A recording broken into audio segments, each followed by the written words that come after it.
رسان دایره‌دستان مکتب صنعتی بچگانه رقم 4 شهر خوجند میباشند. آنها از نازکی‌های صنعتی از خود کردهشان نزد استادان و والدان و دیگر تماشابینان حساباتی ایجادی دادند. مکتب صنعتی رقم 4 با تشکیل این چاره‌بینی از فعالیت سالانه مؤسسه حسابات داد. در کنسرت حساباتی خوانندگانی که در محفل‌های گوناگون این مکتب صنعت تحصیل می‌کنند بخش‌های جالب را منظور مهمانان نمودند. برنامه کنسرت حساباتی تحت عنوان تاجیکستان وطن صلح و وحدت تهیه گردیده و جشن 30 سالگی استقلالیت دولتی جمهوری تاجیکستان بخشیده شد.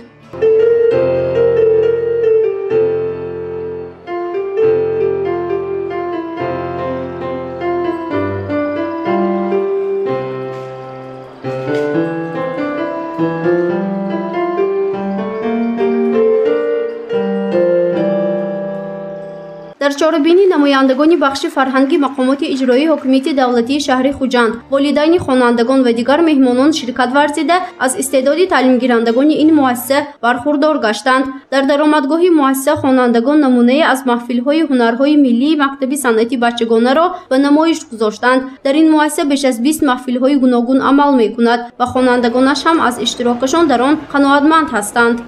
ما 3 ماه می‌شود که در این محفل آماده ایستادیم و چیزهای خوراک‌های ملی و شیرینی‌ها را خیلی یاد گرفته ایستادیم. مکتب صنعتی بچگانه رقم 4 شهر خوجند سال 2019 تأسیس یافته است. دومین 2 سال فعالیت صفی تربیت گیرندگان این بارگاه صنعت و هنر زیاد شده و دستاوردهای خوب نیز نائل گردیده است. مسئولین ساحه فرهنگ تشکیل چنین چاره‌بینی را بر نفع آموزگاران و خوانندگان مؤسسه وابسته می‌کنند، زیرا آنها با این وسیله تا جای سطحی دانشی گرفته‌شان را می‌سنجند و در آینده برای باز هم صیقل دادن استعداد کوشش می‌نمایند.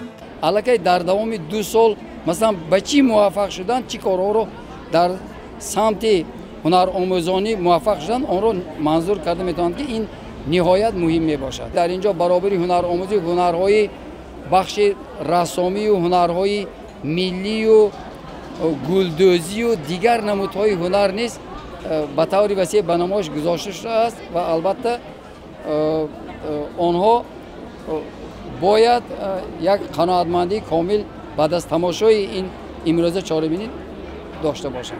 تشکیل و برگزاری کنسرت حساباتی در همه مکتب‌های صنعتی بچگانه و رسامی شهر خوجند با حکم عنعنه درآمده است و آن همه ساله گذرانیده می شود. گزارش فرزانه شمسی و نسیم رحیمов برای برنامه اطلاعاتی خبر.